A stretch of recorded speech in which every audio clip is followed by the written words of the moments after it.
Very good morning, students. Welcome to our history and civics classes. And today,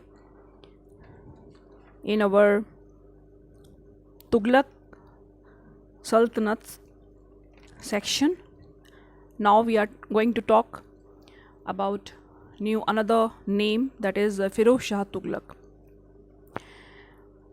And the time period of this person is 1352 to 1388.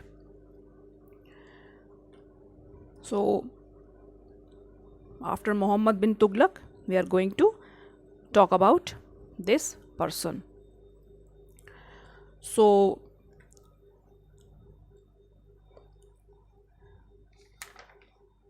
as you can see here, this is our Tughlaq dynasty, and after Muhammad bin Tughlaq, there is a problem created because Muhammad bin Tughlaq had no son. So he was succeeded by his cousin, and Firoz Shah Tughlaq, he was the person.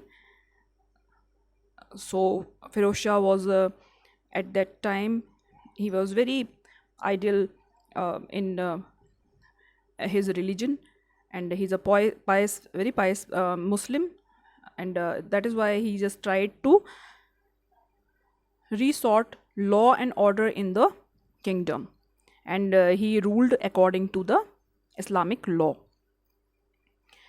This one is the introduction kind of Firoz Shah Tughlaq, we can say.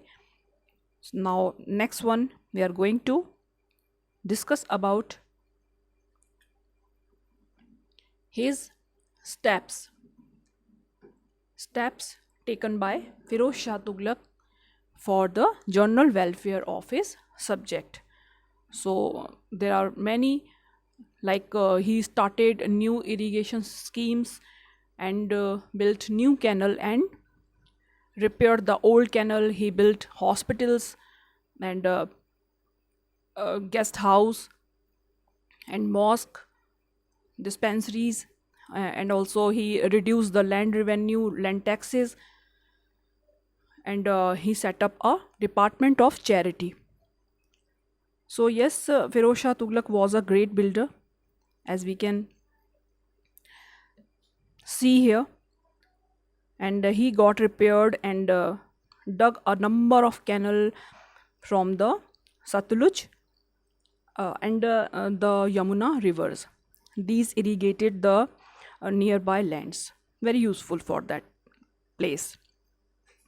And he set up hospitals for free treatment, and built rest house also, as you can see here, guest house, rest house. And he also opened a separate department for charity, that is called Diwane Khairat. And he got as many as 120 gardens planted in which placed in Delhi. Okay.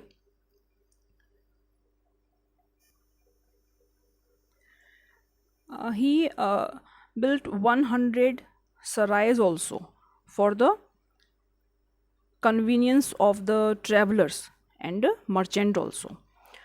And he built many towns like Firozpur, that is in Punjab, Jaunpur, and Firozabad, that is in UP. So he was also a patron kind of learning and education, very fond of. And he built at least 50 madrasas, as we call schools, for the welfare of society. So after all this, his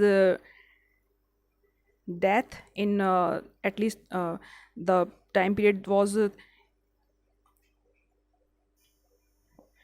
1352 to 1388. So he died in 1388 CE, and after this a hastened kind of very fast breakup of the Delhi kingdom, and his successor was all were very kind of weak and not capable to hold the kingdom. So by the end of the 14th century, near about 1398 CE, only Punjab and Delhi were left in the hand of the Tughlaqs.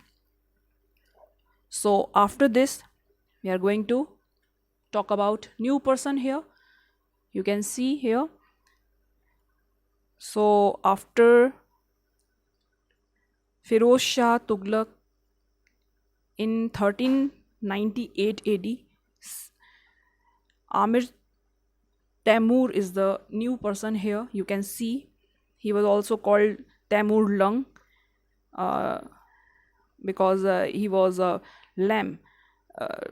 He also called Taimur the lamb. Okay, so he's a great conqueror from Central Asia, invaded India, and brought great miseries also to the people of India. And his main aim, what is his main aim? Yes, his main aim to only attack India was to loot its rich booty, his kingdom, all things, the wealth.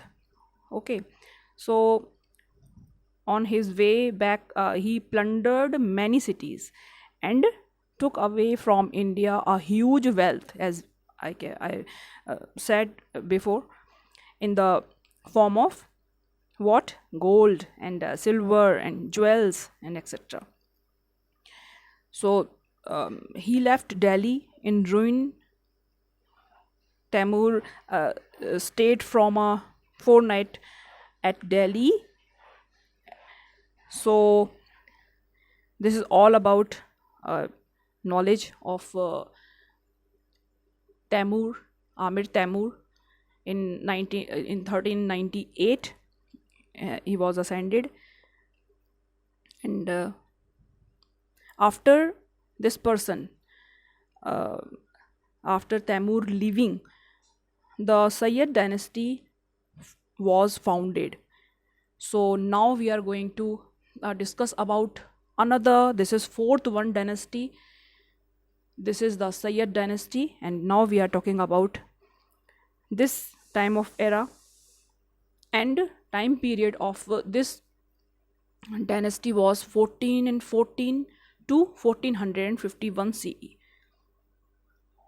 So as we are that talking that time, that after Taimur leaving, when he was out of the India, the Sayyid dynasty was founded in 1414, as I said you before, by this is the person, that is Khizr Khan, who was appointed as a governor of Punjab by Taimur, and he marched towards Delhi and defeated Daulat Khan. This dynasty reigned till 1451, as I said before, 1451 CE, when its last ruler Alauddin Alam Shah was defeated by Bahlol Lodi, the governor of Lahore. So this was all about the Sayyid dynasty, the number 4 dynasty. And now this is the finally last one, the Lodi dynasty. And the time period, we also talk about the time period always. So the timing is 1451 CE to 1526 CE for the Lodi dynasty, and this was the area that was the ascended by the Lodi dynasty. This was all north and to east India surrounded. So Lodi dynasty of Afghan origin was the last ruling family, very last ruling family where in Delhi Sultanate. The first Lodi ruler was, as I said before, Bahlol Lodi. Okay, this was the person, Bahlol Lodi, and The time period of reign is 1451 to 89. 1489. So the most powerful person of the Punjab chief who replaced the last king of the Sayyid dynasty in 1451. I think this is all very clear for all of you. So after his death, his son, that was Sikandar Lodi, he was the son of Behlol Lodi, proved to be a capable ruler who brought back the lost prestige of the Sultan. So he maintained friendly relation with the all neighboring state.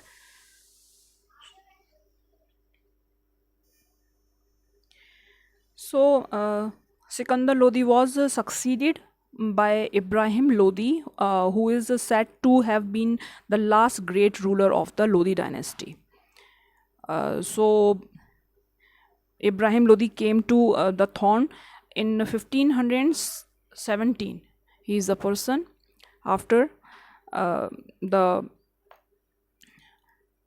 his son Sikandar Lodi, and that was succeeded by Ibrahim Lodi, and now Ibrahim Lodi came to throne in 1570 CE, and he captured Gwalior and came into conflict with Rana Saga, the ruler of Mewar, okay, who defeated him twice at least. So in the last,